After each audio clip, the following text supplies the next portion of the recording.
Hi అండి అందరికీ.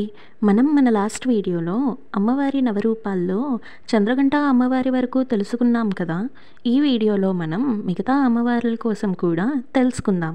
చంద్రఘంట అమ్మవారి తరువాత నవరూపాలలో పూజించబోయే 4వ రూపం పేరు కుష్మాండ అమ్మవారు. కుష్మాండ అమ్మవారు ధ్యానంలో ప్రపంచమే తన నవ్వుతో సృష్టించిన బ్రహ్మాండ జనని అని భక్తులు నమ్ముతారు. అసలు కుష్మాండ అనే పేరుకి అర్థం ఏమిటో మీకు తెలుసా? కుష్మాండాలో కు అంటే చిన్న, ఉష్మ అంటే ఉష్ణం లేదా శక్తి, అండ అంటే బ్రహ్మాండం లేదా కాస్మిక్ ఎగ్ని సూచిస్తుంది.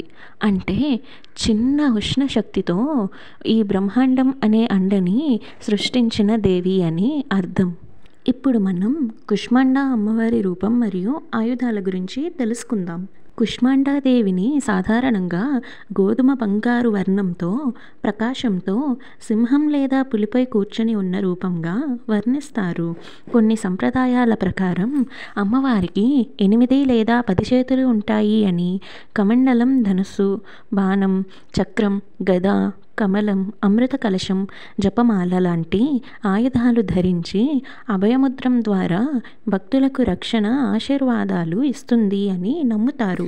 కొన్ని పురాణాల ప్రకారం ఈ బ్రహ్మాండం సృష్టి సమయంలో అంధకారాన్ని తొలగించి తన చిరునవ్వుతో వెలుగునిస్తూ సూర్యునికి ఆ వెలుతురు ప్రసాదించిన దేవతగా భావిస్తారు.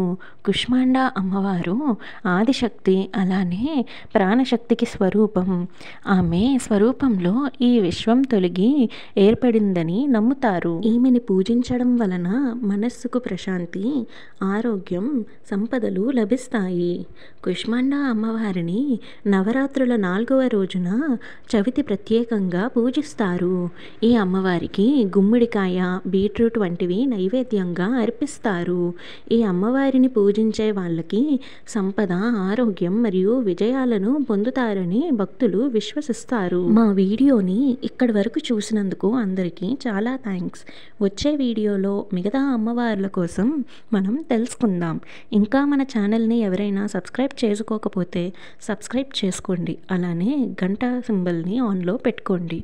అలానే మా వీడియో మీకు నచ్చితే అందరూ ఖచ్చితంగా లైక్, షేర్ అండ్ సబ్స్క్రైబ్ చేయండి. అంతవరకు సెలవు. Bye friends.